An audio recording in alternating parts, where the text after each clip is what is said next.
So we got like the perfect triumvirate of news today. First of all, this kind of like backtracking of what happened on Friday with China tariff fears. Those were abated over the weekend and today this morning. So the market rebounded on that. Fed officials coming out dovish, at least confirming the market's expectations of at least two more rate hikes the rest of this year. So that market really liked that. And then we had another AI deal with Broadcom this time, sending shares of Broadcom higher and just the general AI trade higher again. Emerging markets, of course, benefiting China in particular from the backtracking. So I'm going to break all that down in tonight's preview video. So let's go ahead and get started. Today is Monday, October the 13th, 2025. This is the market outlook from marketscholars.com. My name is David Settle.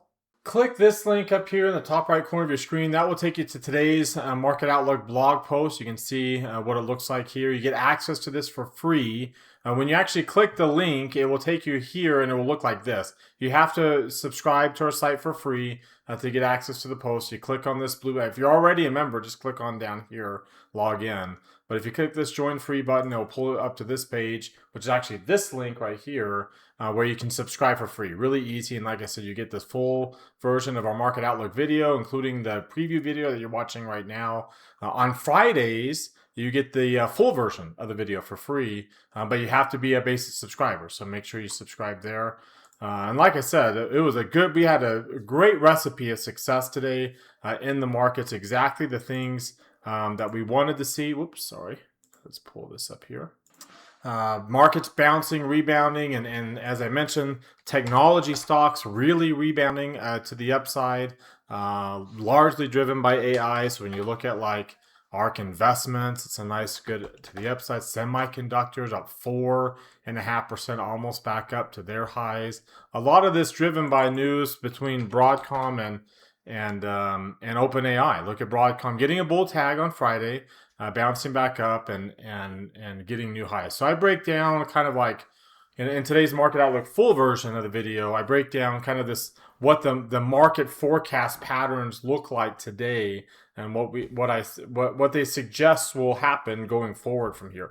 It was a really good pattern on the S&P and the NASDAQ, especially. NASDAQ, remember, wasn't as bearish on Friday. So really good short-term pattern here. We avoided what could have been, again, a pattern like this back here in February that started the intermediate decline. So we avoided that today with how big of a rally we ended up having. Volatility, of course, got crushed as you would expect it would. Here we go. Volatility dropping 12%. The VIX dropping 12%, the 9-day volatility dropping 17%, but the VIX itself not quite back below that 90% mark. Barely below 20, so not quite back to the 15. The VVIX is still above 100, even though its correlations pop back up. And just a reminder that I've been breaking down the correlation that the VIX has had with the S&P 500 recently. It's been positive.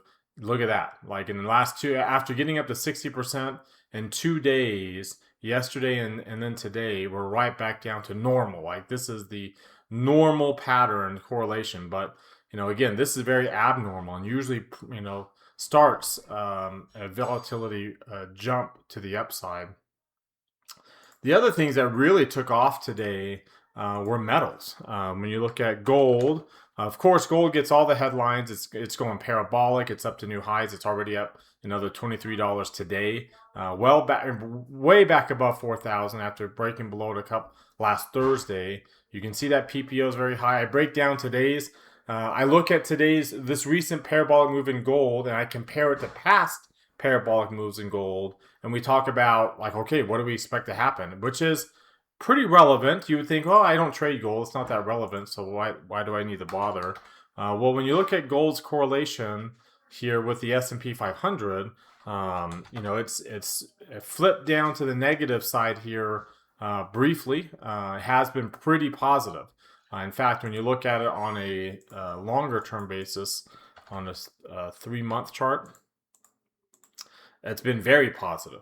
So it's very important to pay attention to what's going on with gold, because gold and the S&P have been trading together for the last little bit. And of course, the other metals that are also kind of correlated with risk appetite would be like silver, right? Silver rebounding up in a big way. So it's already up another dollar tonight and up 2% already. But look at that again, this big, huge move. I mean, that's one of the biggest moves that we've seen in silver in a while.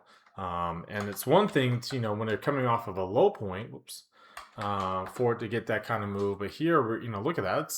It is the biggest move of the past year, going back to last October 18th when we were up 6.5%. We were up 6.8% today. And then the other move is copper. Copper was up pretty big today again, too. When you look at its chart, again, this is all kind of reflective of the dollar. The dollar was down just a little bit today, but that was a big rebound in copper. And copper is, again, a really important reflection of risk appetite in the markets. It's typically highly correlated with economic growth expectations. And then finally, when you look at, again, one of the other, as I mentioned before, one of the other main reasons for today's move was emerging markets, right? In particular, China. And China rebounded in a big way itself after way breaking down below its moving average on Friday, bouncing back up 3% today. So not quite back up like, like like a lot of the Europeans, Japan, the Asians are still down. Korea jumped up quite a bit today. But like Italy didn't jump up very much. Germany, Japan didn't. UK didn't jump up very much. Either did France. But the S&P did, and China really did, right? So emerging markets really benefiting from, again, today's headlines. All right, well, that does it for today's Market Outlook preview video. If you want the full version of the video, click this link. That will take you to our foundation page where you can subscribe to our site for just $29 a month. It gets you access to our full Market Outlook videos every day of the week. That turns out to be about $1.40 per video. You get access to the full video. You get access to the trade idea. Today's trade idea was in the industrial space, the stock that did not rebound like everything else. So we talk about how to trade that. You get access to our Market Outlook Live. It's a live stream we do at 3:30 Eastern Time before the market closes. We put on today's trade in real time. We also manage all the existing trades in real time, which is probably more important than just giving you a trade ideas, talking about when we get out of them, especially if they're not working in the direction we think they will. And then we also give you access to our Market Outlook Live Trade Tracker, where we track the results of all of our trades over the course of time. So again, all for just $29 a month. You can cancel any time. There's no commitment. You can get 2 months for free, of course, if you sign up for the yearly version, which is also on that page up there. So thank you very much for watching. Have a great rest of your Monday. Follow me, on Twitter at DavidSettle42 for more content in between the videos. Comment down below. Subscribe to the YouTube channel. Like the video. Make sure you're notified when these videos are posted. Have a great rest of your Monday night, everybody, and we'll see you all tomorrow.